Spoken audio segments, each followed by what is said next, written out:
Platform समग्र GS study पर। और आज आपके बीच पुनः उपस्थित हुआ हूँ आपके एएलपी टेक्नीशियन के लिए एक नए प्रैक्टिस सेट के साथ। इस प्रैक्टिस सेट में हमने प्लेटफॉर्म से काफ़ी बेहतरीन प्रश्नों को लिया है, तो आशा है कि आप लोग वीडियो के अंत तक ज़रूर बने रहेंगे।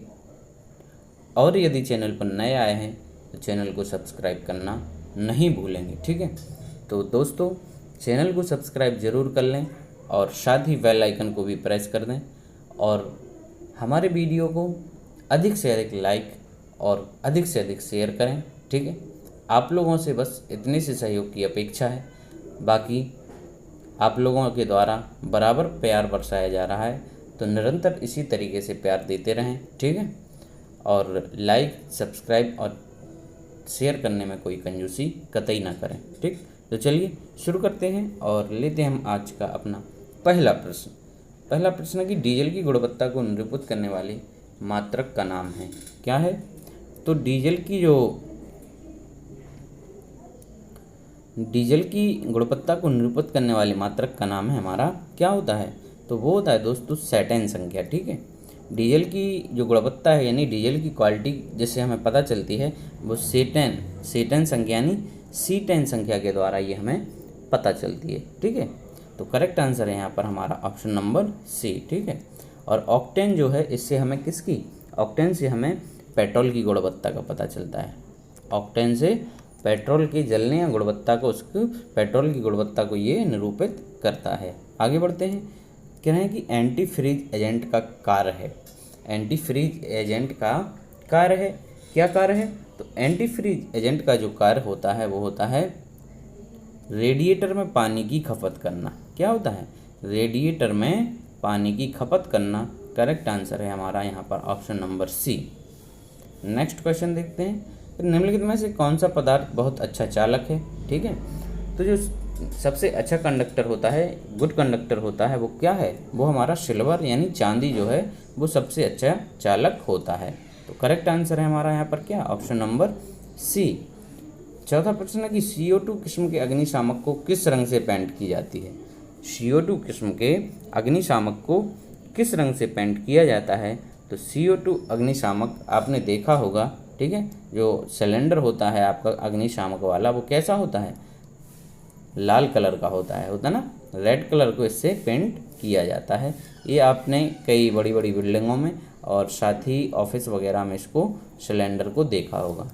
आगे बढ़ते हैं, कह रहे गैस वेल्डिंग में ब्लू पाइप को प्रज्वलित करने के लिए निम्नलिखित में से किसका उपयोग किया जाता है? गैस वेल्डिंग में ब्लू पाइप को प्रज्वलित करने के लिए किसका? तो वो होता है हमारा क्या? घर्षण लाइटर, ठीक है। घर्षण लाइटर का प्रयोग किया जाता है। करेक्ट आंसर यहाँ पर ऑप्शन नंबर C है। नेक्स्ट है TPI निम्नलिखित को मापने की इकाई है। TPI, ठीक। तो TPI जो है, TPI का होता है पूर्ण रूप है हमारा थ्रेड, ठीक है, थ्रेड पर इंच। ये हो गया हमारा TPI, थ्रेड पर इंच TPI हो गया है। तो इसके द्वारा हम लोग मापते हैं किसको? नट की चूड़ियों की पिंच, ठीक है।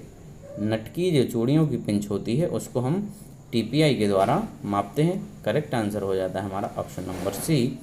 सातवां, यदि 6 ओम की दो बैटरी समांतर क्रम में संयोजित की गई हैं तो उनका प्रतिरोध क्या होगा, ठीक है। तो समांतर श्रेणी में जब हम लोग रेजिस्टेंस जोड़ते हैं तो उसका टोटल रेजिस्टेंस निकालने के लिए हम लोग 1/R = 1/R1 + 1/R2 ये वाला फॉर्मूला प्रयोग करते हैं, ठीक है। तो समान कितने ओम की? 6 ओम की 2 बैटरियां जोड़ रहे हैं तो क्या निकलेगा? 1/6 + 1/6 यानी ये हो जाएगा हमारा 6/2 यानी 1/3। 1/R की वैल्यू आ गई 1/3, तो R का कितना निकला हमारा? R निकल के आ गया 3, ठीक है। करेक्ट आंसर क्या हो जाएगा? Option number D। करेक्ट क्या होगा? Option number D।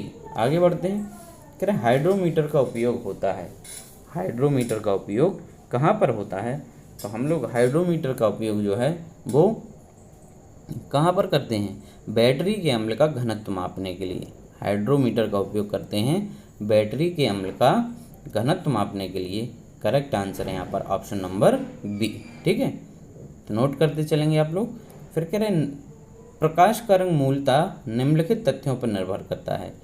तो प्रकाश का जो रंग होता है वो किस चीज़ पर निर्भर करता है, तो वो करता है उसकी प्रकाश की तरंग दैर्घ्य पर, ठीक है, तरंग दैर्घ्य, या जिसे इंग्लिश में हम लोग कहते हैं वेवलेंथ पर, ठीक है, वेवलेंथ पर ये डिपेंड करता है। तो करेक्ट आंसर क्या निकला हमारा, राइट आंसर आ जाता है ऑप्शन नंबर ए। 10वें प्रश्न की ओर बढ़ते हैं। कह रहे नाभिकीय संयंत्र में मॉडरेटर का क्या कार्य है। नाभिकीय संयंत्र में मॉडरेटर का क्या कार्य है, तो मॉडरेटर का जो कार्य होता है वो होता है न्यूट्रॉनों को धीमा करना, ठीक है, न्यूट्रॉनों को धीमा करना नाभिकीय संयंत्र में मॉडरेटर का कार्य होता है। राइट आंसर हो गया ऑप्शन नंबर डी। 11वां क्वेश्चन यहाँ पर कह रहे ग्लूकोज का रासायनिक सूत्र, ठीक है, ग्लूकोज का ये लोग केमिकल फार्मूला यहाँ पर पूछ रहे हैं। तो ग्लूकोज का हमारा केमिकल फार्मूला क्या होता है, ग्लूकोज का केमिकल फार्मूला होता है C6H12O6, C6H12O6। करेक्ट आंसर क्या है, ऑप्शन नंबर बी, ठीक है। तो ये हमारा ग्लूकोज का फार्मूला होता है। आगे बढ़ते हैं, और है कि धारा को मापने का मापक विद्युत, ठीक है, धारा मतलब करंट, करंट को हम लोग किसके द्वारा मापते हैं, तो करंट को हम लोग मापते हैं, ठीक है, अमीटर के द्वारा। किसके द्वारा, अमीटर के द्वारा हम लोग करंट को मापते हैं। राइट आंसर होगा option number D. Next question है श्यानता। श्यानता डॉट डॉट से संबंधित विशेषता है, ठीक है। तो श्यानता जो है हमारी,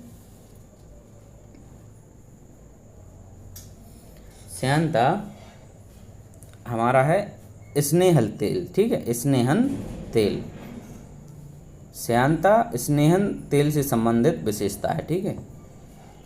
अच्छा, श्यानता जो है, ठीक है, श्यानता जिसको हम लोग इंग्लिश में कहते हैं विस्कोसिटी, विस्कोसिटी ये क्या होता है, विस्कोसिटी होता क्या है, तो विस्कोसिटी किसी पदार्थ का वह गुण है जिसके कारण तरल की विभिन्न परतों के मध्य, ठीक है, तरल की जो विभिन्न परतें होती हैं उनके मध्य जो अपेक्षित गति है वो उनका क्या करते हैं, विरोध करते हैं। ये क्या कहलाती है, ये उस पदार्थ की श्यानता कहलाती है, ठीक है।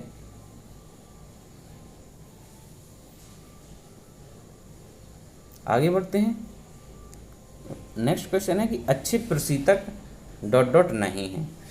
अच्छे प्रतिशत, अच्छे जो रेफ्रिजरेंट होते हैं वो क्या नहीं है, वो हमारे विस्फोटक नहीं होते हैं, ठीक है। राइट आंसर क्या हो जाएगा, ऑप्शन नंबर सी। अच्छे जो रेफ्रिजरेंट होते हैं ये प्रशीतक होते हैं, वो कैसे नहीं होते, वो विस्फोटक नहीं होते हैं, ठीक है। चलिए नेक्स्ट क्वेश्चन है कि अम्ल वर्षा किस पर्यावरण प्रदूषण से बनती है। अम्ल वर्षा जो है वो किस पर्यावरण प्रदूषण से बनती है, तो नाइट्रस ऑक्साइड व सल्फर डाइऑक्साइड, नाइट्रस ऑक्साइड और सल्फर डाइऑक्साइड, ठीक है, जब ये मिलते हैं तो क्या बनती है, अम्ल वर्षा बनती है, ठीक है। चलिए राइट आंसर क्या हो गया, ऑप्शन नंबर डी हो जाता है। आगे बढ़ते हैं, कह रहे सौरमंडल का अत्यधिक तप्त ग्रह है।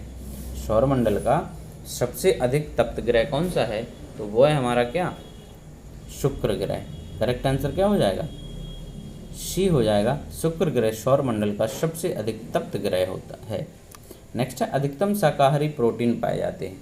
अधिकतम शाकाहारी जो प्रोटीन पाए जाते हैं वो किस में पाए जाते हैं, तो प्रोटीन दोस्त शाकाहारी वो दालों में होते हैं, ठीक है। प्रोटीन सबसे अधिक किस में होते हैं, सबसे अधिक प्रोटीन का जो सोर्स होता है शाकाहारी वो क्या होती हैं, दालें। तो correct answer option number B. Next question है किस अम्ल का उपयोग सीसा संचायक बैटरी में किया जाता है। सीसा संचायक बैटरी में किस अम्ल का प्रयोग किया जाता है, तो वह हमारा सल्फ्यूरिक अम्ल H2SO4, H2SO4 का प्रयोग हम लोग इसमें करते हैं। करेक्ट आंसर होगा ऑप्शन नंबर ए। फिर दूरदृष्टि से पीड़ित व्यक्ति की स्पष्ट दृष्टि की न्यूनतम दूरी। क्वेश्चन है कि दूरदृष्टि से पीड़ित व्यक्ति की स्पष्ट दृष्टि की न्यूनतम दूरी, ठीक है। तो दूरदृष्टि रोग से जब कोई व्यक्ति पीड़ित होता है, ठीक है, दूरदृष्टि से पीड़ित है तो उसको पास की जो वस्तु है वो स्पष्ट नहीं दिखाई देगी, है ना, यही होता है। यदि व्यक्ति को दूरदृष्टि दोष है तो उसको पास वाली जो चीज़ है वो स्पष्ट नहीं दिखाई देती है, और यदि निकट दृष्टि दोष है तो उसको दूर वाली जो वस्तु है वो स्पष्ट नहीं दिखाई देती है। तो दूरदृष्टि के लिए जो हमारी स्पष्ट न्यूनतम दूरी होती है वो होती है हमारी कितनी, 25 सेंटीमीटर से अधिक। करेक्ट आंसर क्या हो जाएगा, 25 सेंटीमीटर से अधिक। नेक्स्ट क्वेश्चन है कि निम्नांकित स्थानों में से किसको बुद्ध के निर्वाण से संबंधित किया जाता है। यानी भगवान बुद्ध को कह रहे हैं कि निर्वाण की प्राप्ति कहाँ पर हुई थी। ठीक, तो भगवान बुद्ध को जो निर्वाण की प्राप्ति हुई थी वो कहाँ पर हुई थी, कुशीनगर में। ठीक है, कुशीनगर में भगवान बुद्ध को क्या हुई थी, निर्वाण की प्राप्ति हुई थी। ठीक, तो करेक्ट आंसर क्या हो जाएगा, ऑप्शन नंबर सी हो जाएगा हमारा। ठीक है, क्या हो जाएगा, ऑप्शन नंबर सी। सॉरी, ज्ञान प्राप्ति हुई थी हमारी कहाँ पर, वो हुई थी ज्ञान प्राप्ति गया में, जो एक स्थान है आपका, ठीक है, बोध गया नामक स्थान है, वहाँ पर हुई थी ज्ञान प्राप्ति। और निर्वाण का अर्थ होता है उसमें, निर्वाण का मतलब अपनी देह त्यागना, यानी मृत्यु से संबंधित होता है हमारा बौद्ध धर्म में। ठीक, तो निर्वाण की जो प्राप्ति हुई थी वो कुशीनगर में हुई थी। माफ़ी चाहेंगे आपको, थोड़ा हमें बोलने में मिसअंडरस्टैंडिंग हो गई। ठीक, नेक्स्ट है ओबेर कप किस खेल से संबंधित है। ओबेर कप कह रहे हैं कि किस खेल से संबंधित है, तो ओबेर कप है हमारा किससे, बैडमिंटन से। राइट आंसर क्या होगा, option number B, Uber cup हमारा बैडमिंटन से संबंधित है। आगे बढ़ते हैं, नेक्स्ट क्वेश्चन है, कह रहे हैं कि थर्मामीटर में भरने के लिए पारा क्यों उपयुक्त है। थर्मामीटर में भरने के लिए पारा क्यों उपयुक्त है। ठीक है, पढ़ते हैं, ऑप्शन कह रहे हैं कांच की दीवारों से नहीं चिपकता है, सही है, नहीं चिपकता। यह दिखने में चमकीला व आसानी से पढ़ा जा सकता, ये भी सही है। यह ताप का सुचालक है। ठीक है, ये ताप का क्या है, सुचालक है, मतलब इससे जो ताप यानी हीट जो होती है वो क्या होती है, आसानी से गुजर सकती है। ठीक है, तो करेक्ट आंसर क्या हो गया, उपर्युक्त सभी, यानी कि डी वाला जो है हमारा करेक्ट आंसर हो जाता है। नेक्स्ट क्वेश्चन है, कह रहे कि एक वस्तु के क्षैतिज से एक कोण पर फेंकने पर निम्नांकित में से कौन सा सही है। एक वस्तु के क्षैतिज से एक कोण पर फेंकने पर निम्नांकित में से कौन सा सही है। ठीक है, तो इसका है ऑप्शन नंबर बी, इसका क्षैतिज वेग व ऊर्ध्व त्वरण स्थिर होते हैं। क्या होता है, क्षैतिज वेग, ठीक है, क्षैतिज वेग और ऊर्ध्वाधर जो त्वरण है वो क्या होगा, स्थिर होता है। राइट आंसर यहाँ पर हमारा ऑप्शन नंबर बी। किसी वस्तु को चंद्रमा पर ले जाने पर क्या प्रभाव पड़ेगा। तो चंद्रमा पर हम किसी भी वस्तु का क्या होता है, वो उसका भार क्या होता है, चंद्रमा पर उसका भार जो है घटता है। ठीक है, क्या होगा, चंद्रमा पर उसका भार घटेगा। ठीक है, क्योंकि चंद्रमा पर जो जी का मान है, भार घटेगा, चंद्रमा पर जो जी का मान है वो पृथ्वी के जी के मान से 1/6 है। कितना है, 1/6 गुना है। ठीक है, कितना है, 1/6 गुना है। ठीक, और रही बात द्रव्यमान की, तो द्रव्यमान कभी जो है वो परिवर्तित नहीं होता है। ठीक है, द्रव्यमान पर इसका कोई असर नहीं पड़ेगा। आगे बढ़ते हैं, कह रहे हैं कि निम्नांकित में से किस प्रकाश में लघुत्तम तरंगदैर्घ्य होती है। लघुत्तम तरंगदैर्घ्य यानी जो सबसे कम वेवलेंथ, कह रहे हैं कि किस लाइट की होगी, विबग्योर। तो विबग्योर में हमारा विबग्योर, ठीक, तो यहाँ पर जो सबसे अधिक तरंगदैर्घ्य हो जाती है हमारी किसकी हो जाती है, वो हो जाती है रेड की। ठीक है, विबग्योर में सबसे अधिक जो वेवलेंथ होती है वो रेड की होती है, और सबसे कम जो होती है वॉयलेट की होती है। ठीक है, वॉयलेट यानी बैगनी की। तो करेक्ट आंसर होता है हमारा ऑप्शन नंबर डी। ठीक है, क्या होगा, correct answer option number D हो जाता है। आगे बढ़ते, कह रहे कि रेडियो सक्रियता क्रिया में होता है, यानी रेडियो एक्टिविटी होती है उसकी क्रिया में क्या होता है। तो रेडियो सक्रियता की क्रिया में होता है, एक नाभिक ऊर्जा का उत्सर्जन करता है। क्या होता है, एक नाभिक जो है ऊर्जा का उत्सर्जन करता है। करेक्ट आंसर है ऑप्शन नंबर सी। आगे बढ़ते हैं, कह रहे कि ध्वनि की तीक्ष्णता या श्रिलनेस किस पर निर्भर करती है। ध्वनि की जो तीक्ष्णता है, यानी ध्वनि में जो पतली ध्वनि होती है किसी की, ठीक है, किसी की सुरीली आवाज़, किसी की भारी आवाज़ है, तो ये किस चीज़ पर निर्भर करता है, तो ये करता है हमारा उसकी फ्रिक्वेंसी पर, ठीक है। किस पर निर्भर करता है, ध्वनि की जो तीक्ष्णता है या श्रिलनेस है वो किस पर निर्भर करेगी, वो करेगी हमारी फ्रिक्वेंसी पे, ठीक है। राइट आंसर क्या हो गया, ऑप्शन नंबर बी।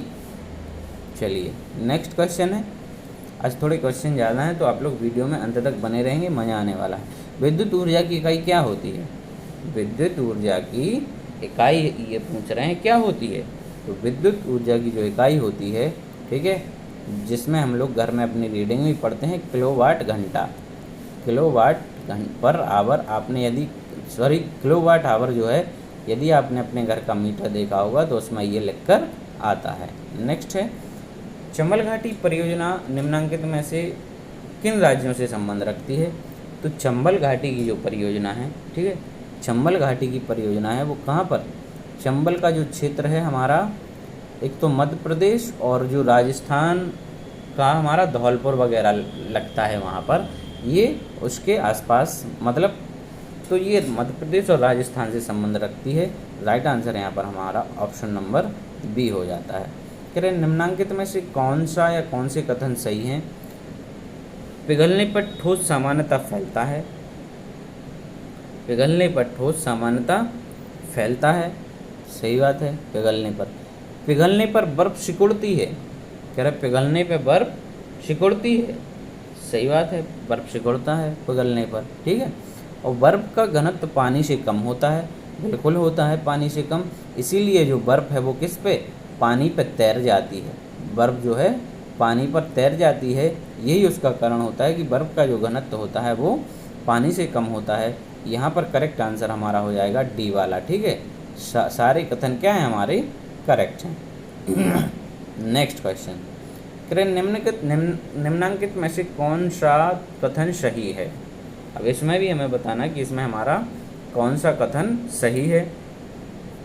कह रहे अवतल दर्पण कभी भी सीधा वास्तविक प्रतिबिंब नहीं बनाता है, ये तो गलत है, ठीक है। उत्तल दर्पण कभी भी सीधा वास्तविक प्रतिबिंब नहीं बनाता है, करेक्ट आंसर हो जाता है हमारा यहाँ पर ऑप्शन नंबर 2, ठीक है। उत्तल दर्पण जो है वो कभी भी सीधा वास्तविक प्रतिबिंब नहीं बनाता है, करेक्ट आंसर है हमारा यहाँ पर ऑप्शन नंबर बी, ठीक है। क्या हो जाएगा, ऑप्शन नंबर बी हो जाएगा। नेक्स्ट क्वेश्चन, सर्वाधिक भूपरिमाण वाला देश, सर्वाधिक भूपरिमाण वाला देश कौन सा है, ठीक। तो भूपरिमाण वाला मतलब क्षेत्रफल की दृष्टि से ये पूछ रहे हैं आपको कि सबसे बड़ा देश कौन सा है, तो वह है हमारा रसिया। क्या है, रसिया जो है क्षेत्रफल की दृष्टि से सबसे बड़ा देश है, और जनसंख्या की दृष्टि से अब हम लोग चीन को पछाड़कर पहले नंबर पर आ गए हैं, ठीक है। जनसंख्या की दृष्टि से भारत जो है हमारा चीन को पछाड़कर पहले नंबर पर आ गया है। आगे बढ़ते हैं, और इसमें क्षेत्रफल में हमारे इंडिया का जो है वो छठा स्थान है, ठीक है।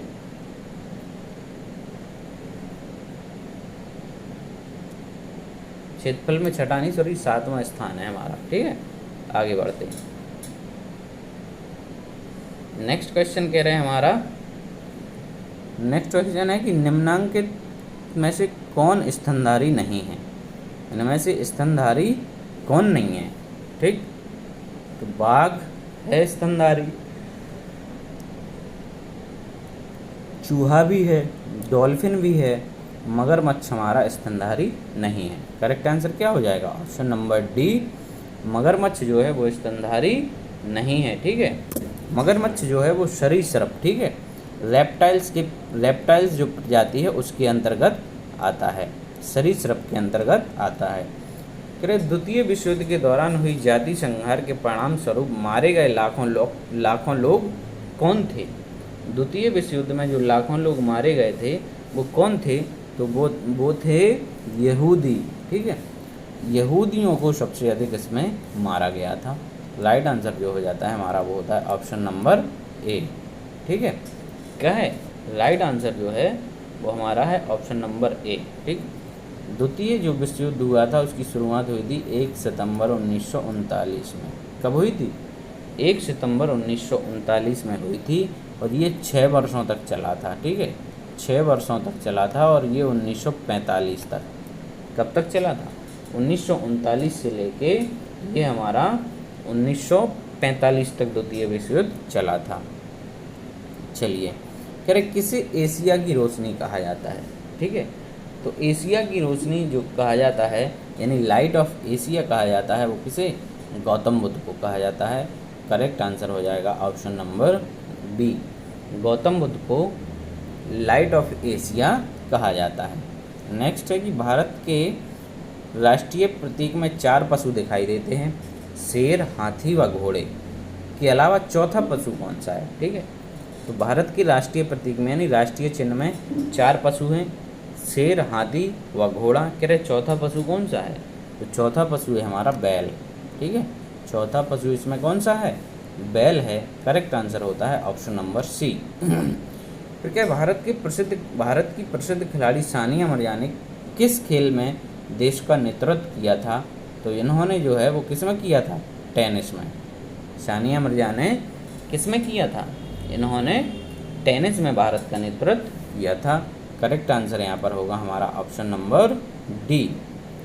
नेक्स्ट क्वेश्चन है, कह रहे गांधी जी भारतीय राष्ट्रीय कांग्रेस के अध्यक्ष कितनी बार बने? गांधी जी भारतीय राष्ट्रीय कांग्रेस के अध्यक्ष कितनी बार बने? तो गांधी जी अपने जीवन में केवल एक बार। कितनी बार? ये पहले भी आपको बताया हमने कि जीवन में केवल एक ही बार बने हैं। ठीक है, और वो कौन सा? 1924 का बेलगांव का, ठीक है, बेलगांव का जो कांग्रेस का अधिवेशन था, उसमें गांधी जी कांग्रेस के क्या बने थे? अध्यक्ष बने थे। तो करेक्ट आंसर यहाँ पर हो गया हमारा केवल एक बार। नेक्स्ट है, अमीर खुसरो दिल्ली सल्तनत के किस सुल्तान का दरबारी कवि था? अमीर खुसरो जो है दिल्ली सल्तनत के किस सुल्तान का दरबारी कवि था? तो हमारा इसका जो करेक्ट आंसर होगा यहाँ पर वो है option number D, Alauddin Khilji का। ठीक है, अलाउद्दीन खिलजी के दरबार में अमीर खुसरो एक दरबारी कवि थे। आगे बढ़ते कह रहे मौर्य साम्राज्य में बहुप्रचलित मुद्रा का नाम क्या था? मौर्य साम्राज्य में बहुप्रचलित मुद्रा का जो नाम है वो कह रहे वो क्या था?